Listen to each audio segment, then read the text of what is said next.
El tema de esta todavía mañana es persecución de los primeros discípulos. Era el año 33 cuando el Señor Jesús dio su vida por nosotros, cuando el Señor Jesús resucita de entre los muertos. Este hecho increíble, este milagro maravilloso, da un choque que ya venía dándose, pues Jesús era constantemente perseguido, lo querían matar, buscaban la manera de cómo deshacerse de él, las mismas autoridades religiosas y las autoridades que era el Imperio Romano. Daba como resultado un choque de culturas y de religiones. Seguir a Cristo no era nada fácil. Se dio en medio de una persecución. Inmediatamente los discípulos, llenos de miedo, se escondieron, porque empezaron a perseguir de una manera fuerte. Los llamaban a los del camino. Y se dieron muchas cosas que a veces pasan desapercibidas por muchos de nosotros. El ambiente era totalmente peligroso. Era demasiado hostil para los primeros cristianos. El Sanedrín era un gobierno que tenía un partido político, así eran los saduceos, y recibieron una amenaza todos los cristianos, pues sabían que el Nazareno, así le llamaban, había predicho su resurrección. Él había dicho, y los líderes del Sanedrín sabían, que Jesucristo había dicho que iba a resucitar al tercer día de los muertos. Por eso los cristianos eran una amenaza verdadera para este grupo religioso político. Por eso fue el interés de estas autoridades religiosas del pueblo de Israel exigir a los romanos una guardia, que se sellara la tumba con un sello que nadie se atreviera a violar. El imperio de Roma era algo espectacular. Casi duró 1000 años este imperio. Y había luchas al interior entre el César y todos los senadores de Roma por el poder y por la decadencia que vivían ellos. Pero también dentro de Jerusalén existía este gobierno romano a través de Poncio Pilato, que tenía toda una estructura militar para poder mantener el orden en ese lugar y recaudar los impuestos que representaba para el Imperio Romano tener la riqueza que ellos acumularon a lo largo de casi 1000 años. Poncio Pilato tenía toda costa con su plantel militar hacer que prevaleciera el orden, que no hubiese disturbios, pero rápidamente se corrió la noticia de que el cuerpo del Señor había sido robado por sus discípulos. Inmediatamente las autoridades religiosas llegan con Poncio Pilato y le dicen: te lo dijimos que esto iba a pasar. Y ahora van a decir que resucitó y la realidad es que se lo robaron. Todo lo que es hereje, porque se expresaban muy mal del Señor Jesús, pues los romanos tenían que apoyar a esas autoridades para hacer prevalecer el orden y tranquilizar a toda la gente que se pudiera levantar en contra de esas autoridades. Fueron tiempos difíciles. Roma era una potencia mundial. Roma fungía como un país conquistador. Y por supuesto que todos esos romanos eran adiestrados muy fuertes para la guerra.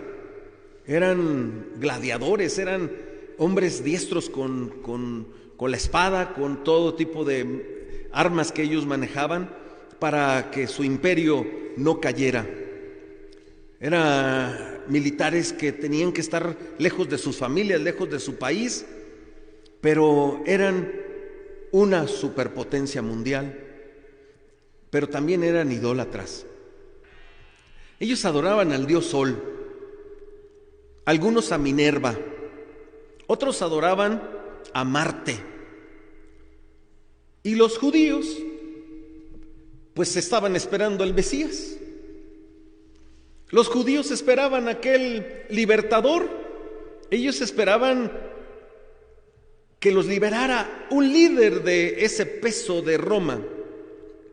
Los judíos buscaban su libertad, buscaban y esperaban ansiosamente la llegada de su Mesías, y por eso ellos no aceptaron a Jesucristo como el Mesías.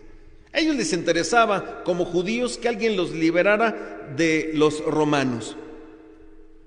Así es que la resurrección de este Nazareno, pues era una noticia difícil de creer para las mismas autoridades. A los judíos no les convenía que se hablara más de ese Jesús resucitado, y le exigían a Poncio Pilato que encontraran el cadáver a como fuera, para que ya se sosegara la gente, porque empezaban a decir que Jesucristo había resucitado. Y este viene a ser el mensaje más fuerte de todos los primeros cristianos, porque los primeros cristianos, transformados por la palabra de Dios, creyeron en la resurrección de Cristo.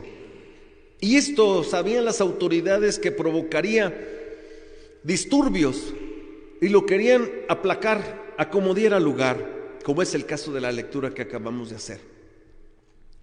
Van a la cárcel por predicar.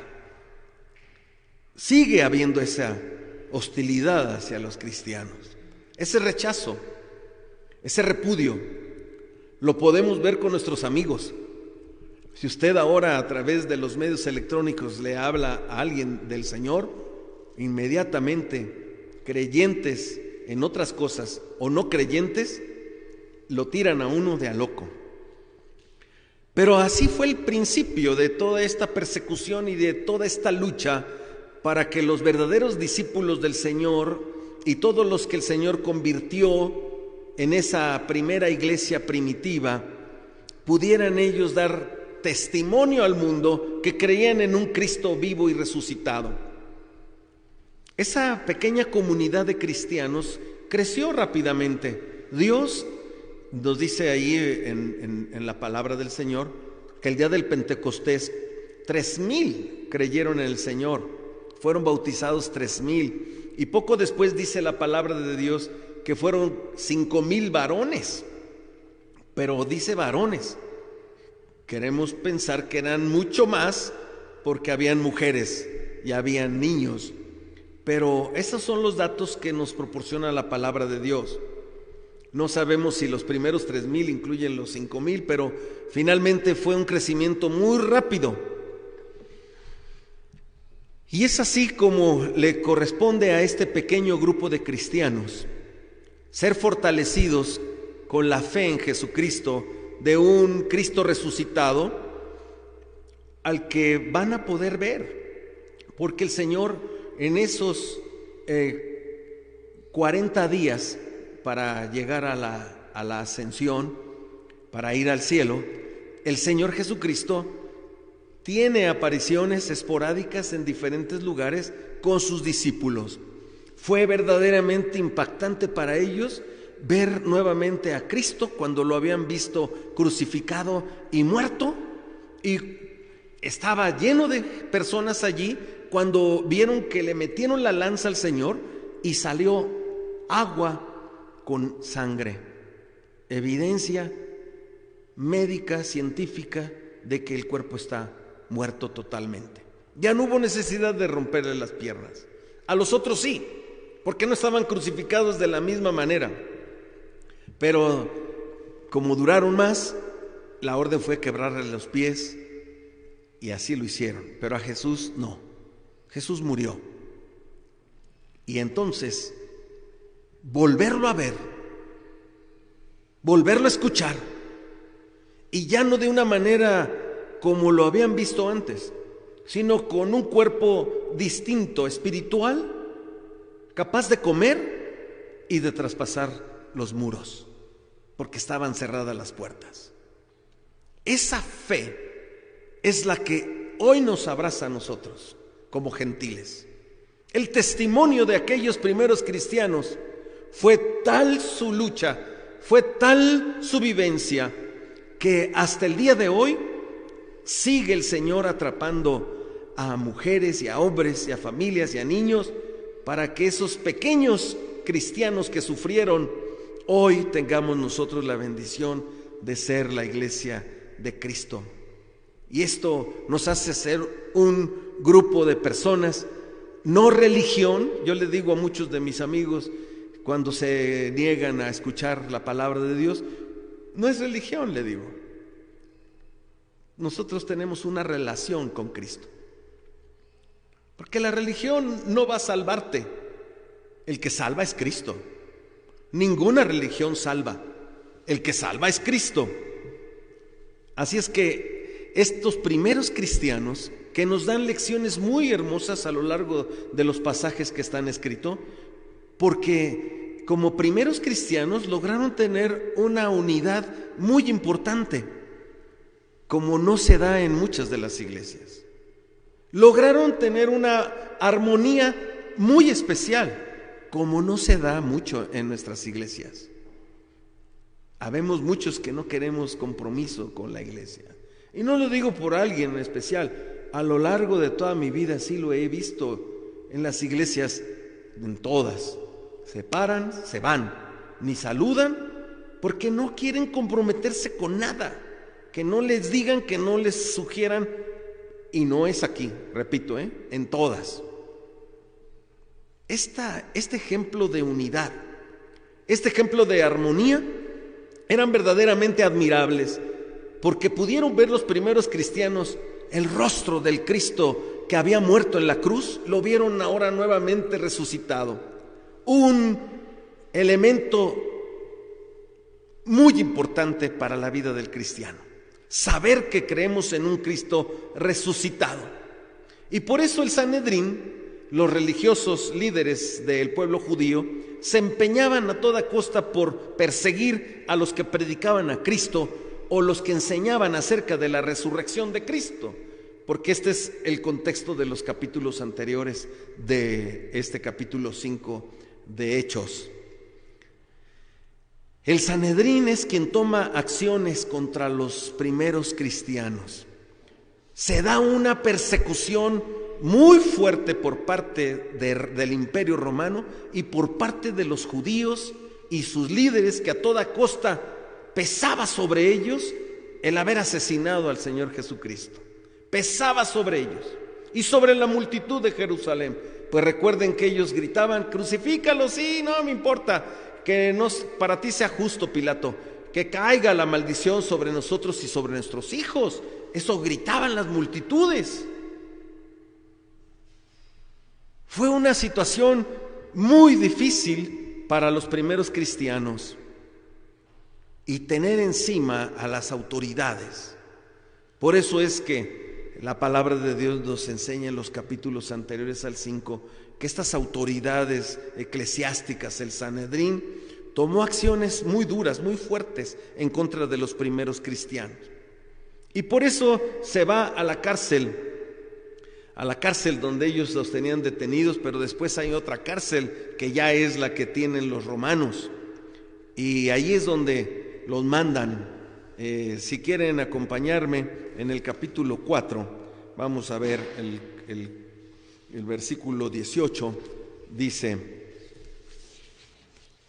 y llamándoles les intimaron que en ninguna manera hablasen ni enseñasen en el nombre de Jesús.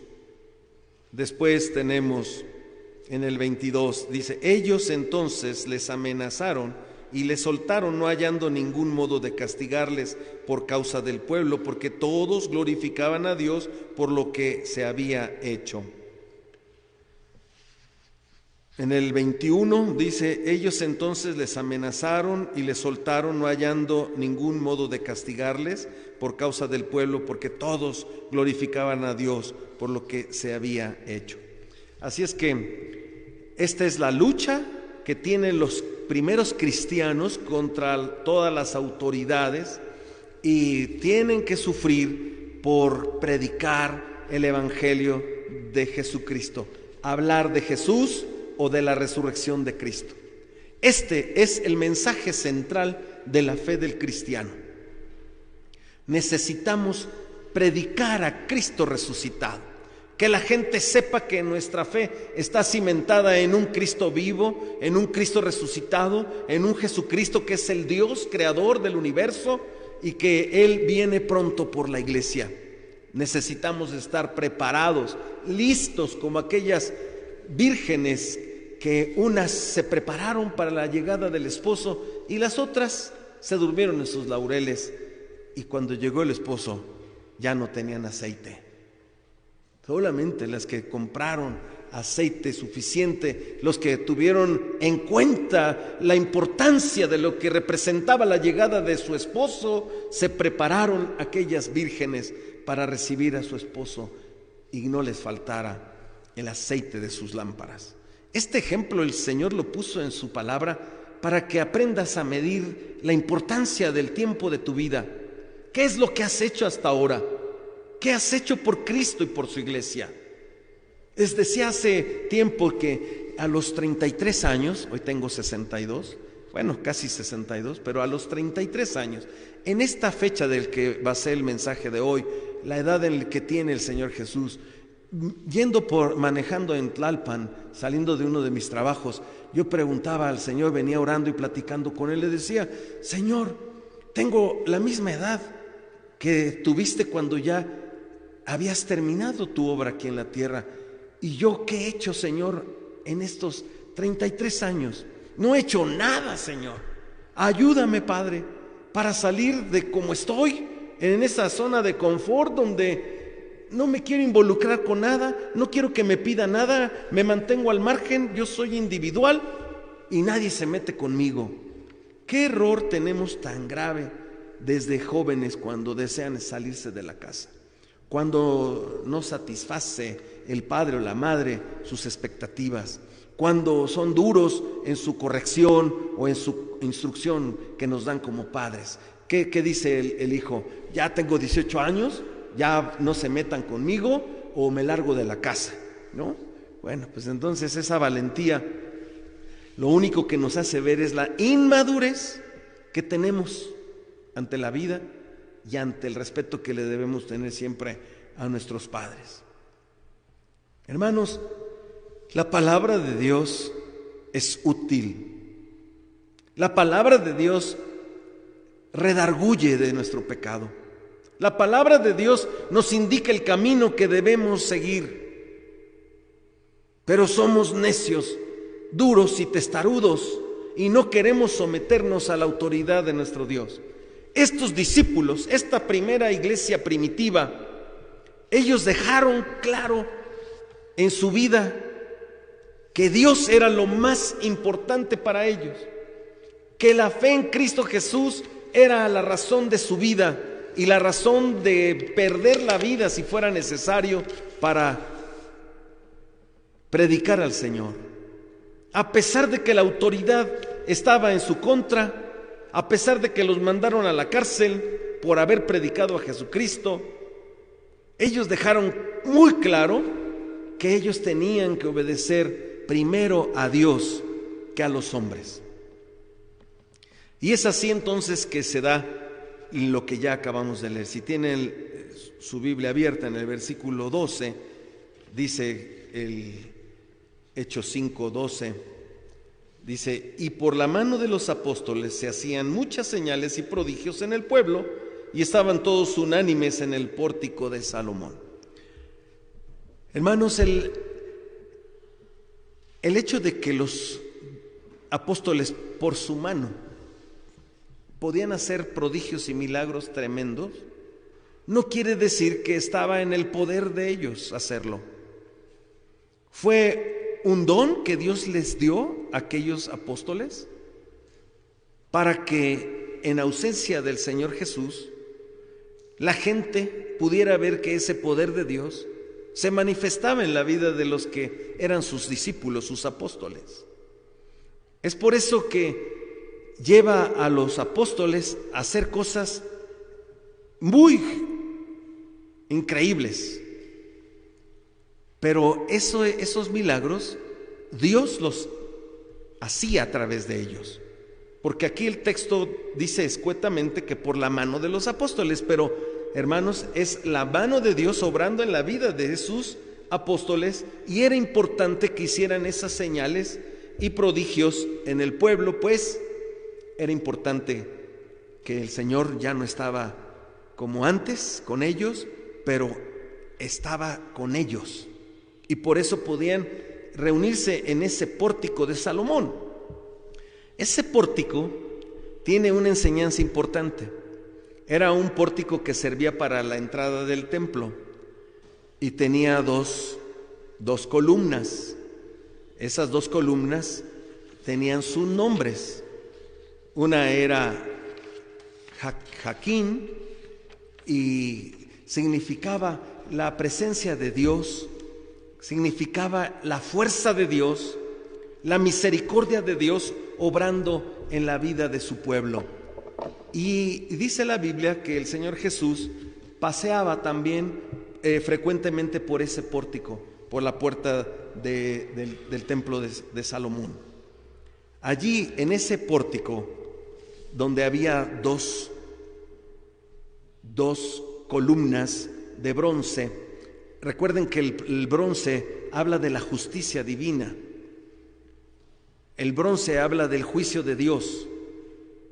El bronce implica arrepentimiento. Ese metal estaba a la entrada de la puerta del templo y eran 2 columnas de 8 metros de altura y representaba la justicia de Dios y la presencia del Señor, el amor y la misericordia de Dios en su pueblo. Por eso dice aquí la Escritura que estaban ellos unánimes en ese pórtico de Salomón que tenía estas 2 columnas. El bronce, que me llevé una sorpresa, el bronce y el cobre son relacionados como lo mismo. Yo tenía la impresión de que el bronce es completamente diferente al cobre, pero al estudiar estos pasajes veía yo que hay una relación entre el bronce y el cobre. El cobre, digamos, es un elemento químico y es hasta para la salud bueno. Mantiene el estado de los huesos en perfectas condiciones, ayuda a los nervios y ayuda a los vasos sanguíneos, pero dentro del contexto es que era el juicio de Dios para arrepentimiento, para la justicia de Dios. En ese pórtico les digo que eran 2 columnas. Una se llamaba Jaquín. Jaquín significa se establecerá. Él se establecerá. Y Boaz era el nombre de la otra columna. Boaz significa en él está la fuerza y la firmeza de Dios. Con una altura de 8 metros, ese era el lugar donde dice aquí que todos unánimes se reunían en esa puerta. Y entonces dice la palabra de Dios ya en el versículo 17, entonces viendo todo esto el sumo sacerdote, los enemigos de los primeros cristianos y todos los que estaban con él, esto es la secta o partido, porque era un partido también, los saduceos. Los saduceos, ¿quiénes eran? Eran personas poderosas, eran personas cercanas a la autoridad, ricas, cultas, era una clase alta. Los saduceos, como buenos judíos, y como no se hablaba abiertamente en el Antiguo Testamento de la resurrección, con esa claridad de la palabra, pues entonces ellos estaban en contra de la resurrección. Y era una secta que estaban celosos porque los cristianos estaban fervorosos, alegres, unánimes, siendo transformados, cambiados por el poder de Dios. Y este es, hermanos, lo importante para nuestras vidas, saber que nuestras vidas están en la fuerza, que están en la dirección de nuestro Dios, porque Él es el que tiene la fuerza, porque Él es el que establece las cosas. Estas columnas que acabo de mencionar tienen ese trasfondo importante para la vida del pueblo de Dios. Era la entrada del templo y tiene un significado muy importante para nuestras vidas. No es cosa de la casualidad que el Señor nos haya llamado para vivir una vida distinta, diferente a como el mundo que no lo conoce, que no lo ama. Y por eso se hace la claridad de este pasaje cuando habla que esta secta de los saduceos, que no creían en la resurrección, pues hablando con la autoridad del Sanedrín, que eran hasta sus parientes, pues dice el versículo 18, echaron mano a los apóstoles y los pusieron en la cárcel pública. Mas un ángel del Señor, abriendo de noche las puertas de la cárcel y sacándolos, dijo: id y puestos de pie en el templo, anunciad al pueblo todas las palabras de esta vida. Habiendo oído esto, entraron de mañana en el templo y enseñaban. Entre tanto vinieron el sumo sacerdote y los que estaban con él, y convocaron al concilio y a todos los ancianos de los hijos de Israel, y enviaron a la cárcel para que fuesen traídos. Pero cuando llegaron los alguaciles, no los hallaron en la cárcel. Entonces volvieron y dieron aviso, diciendo: por cierto, la cárcel hemos hallado cerrada con toda seguridad, y los guardas afuera de pie ante las puertas, mas cuando abrimos, a nadie hallamos dentro. ¿Ve usted la presencia de Dios en sus hijos? ¿Ve usted la ayuda de Dios en medio de una persecución terrible? ¿Ve usted la presencia de Dios en el momento en el que parece que no tenemos salida? La presencia de Dios siempre está con su pueblo. Por eso es muy representativo este pórtico que servía para la entrada del templo. La próxima vez que vean un dibujo del templo de Jerusalén, van a ver que al lado de las puertas están estas dos grandes columnas de bronce, que repito, una se llamaba Jaquín, él se establecerá, y la otra era Boaz, en él está la fuerza. Hermanos, esta fuerza y esta firmeza nos la da el Señor a todos los que somos, en medio de la lucha, en medio de la crítica, en medio de los que se burlan, como es la presencia de estos sectarios, los saduceos. Se llaman saduceos porque era una familia que venía desde aquel sumo sacerdote que se llamaba Sadoc. En los tiempos de Salomón estaba aquel sumo sacerdote Sadoc, y de Sadoc vienen precisamente este nombre de los saduceos. De esa estirpe, de esa línea vienen. Por eso para ellos y los del Sanedrín no podían recibir una mentira de un hereje diciendo que resucitó, cuando ellos dicen se lo robaron, porque ni hay resurrección de muertos. Debemos encontrar ese cuerpo a como dé lugar antes de que se eche a perder, y demostrarle al pueblo que este era un mentiroso. Cuando los meten a la cárcel y se da el disturbio de ver que seguían reuniéndose allí en el pie del templo, mandan traer a los prisioneros, y el aviso es claro: pasó lo increíble, no están. Estaba cerrada la puerta y estaba la guardia, y no están dentro de la cárcel.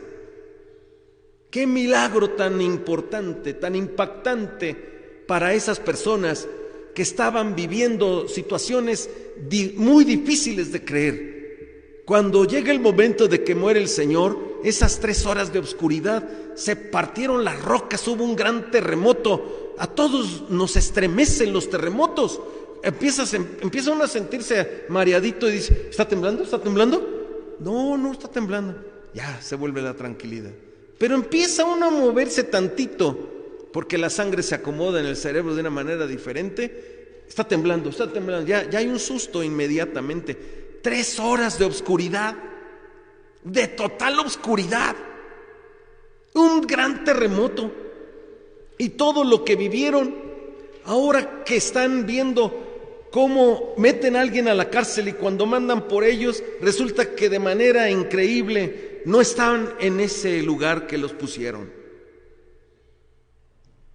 Y dice la palabra de Dios en el 19 que un ángel del Señor, abriendo de noche las puertas de la cárcel y sacándolos, dijo: id, y puestos en pie en el templo, anunciad al pueblo todas las palabras de esta vida. Todas las palabras de esta vida. Es una expresión hermosa, hermanos, porque implica hablar del resucitado, de esta nueva vida que trae el resucitado en la vida de sus discípulos, en la vida de su templo, de sus hijos, de estos primeros cristianos. Vayan y sigan predicando de esta vida, del resucitado. No paren de hablar. Y no pararon de hablar. Los persiguieron, los mataron.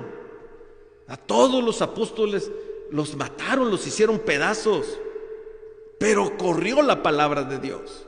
Y yo le doy muchas gracias a Dios, hermanos, porque en medio de esta pandemia el Señor está usando a sus siervos de otras maneras como no nos había usado antes.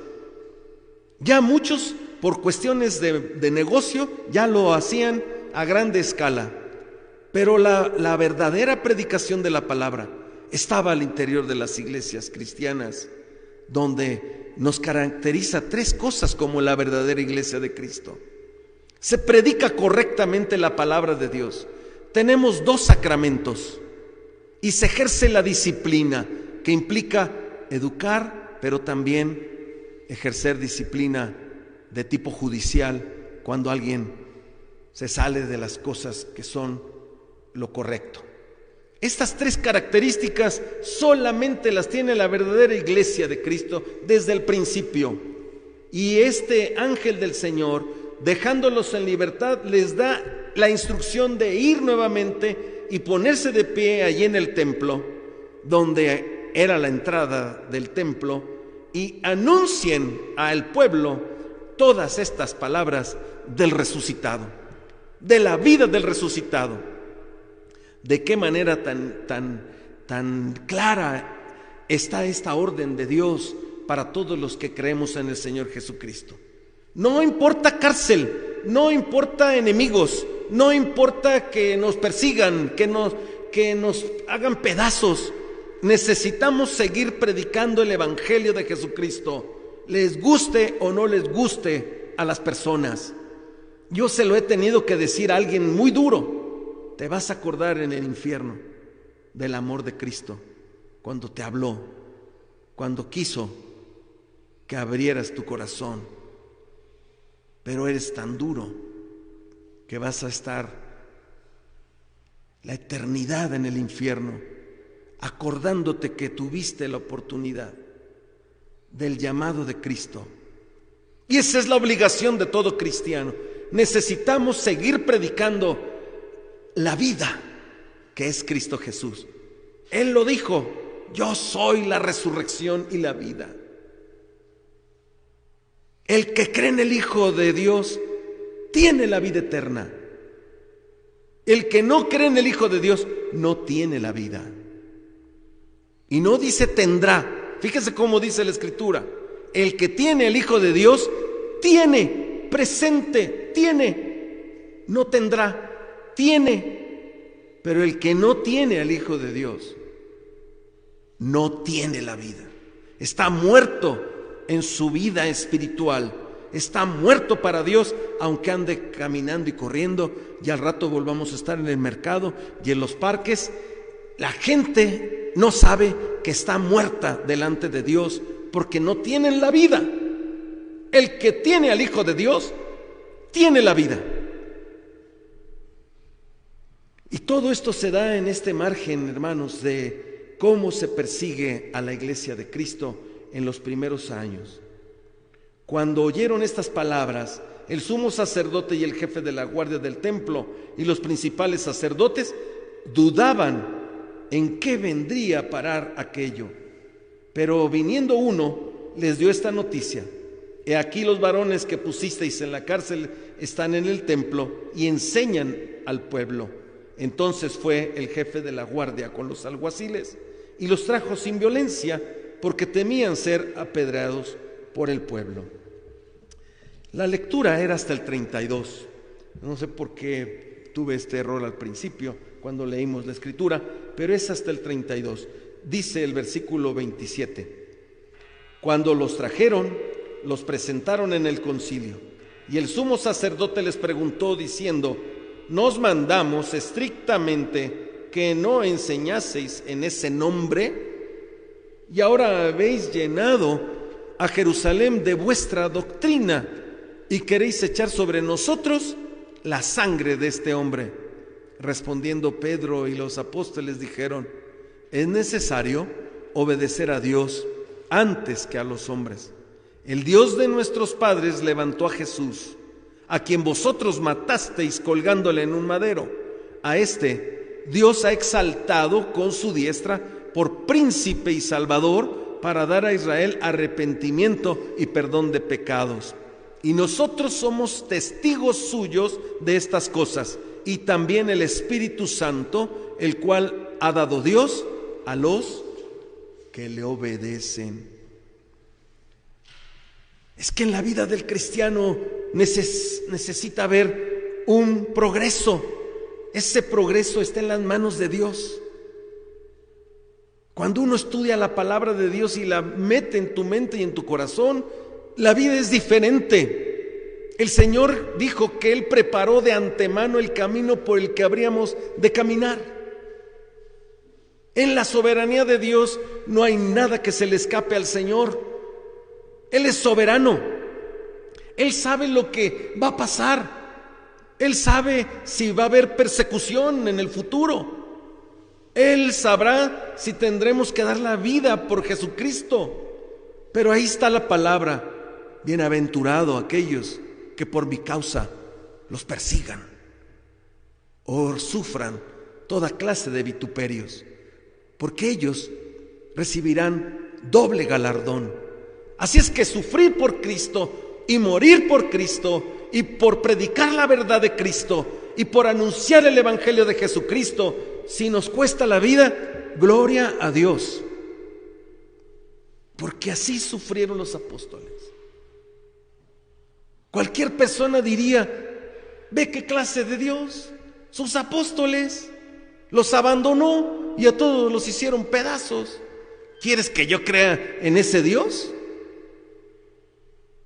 La lógica del ser humano está llena de cosas que no son espirituales. Obedecen a otro terreno espiritual, pero negativo. Aquí lo importante, hermanos, es que veamos el ejemplo de los apóstoles, que sin violencia los llevaron a la cárcel. Que esa gente de corazón duro los hostigó y los persiguió, porque predicaban la verdad, porque predicaban la vida, porque hablaban de la resurrección de Cristo.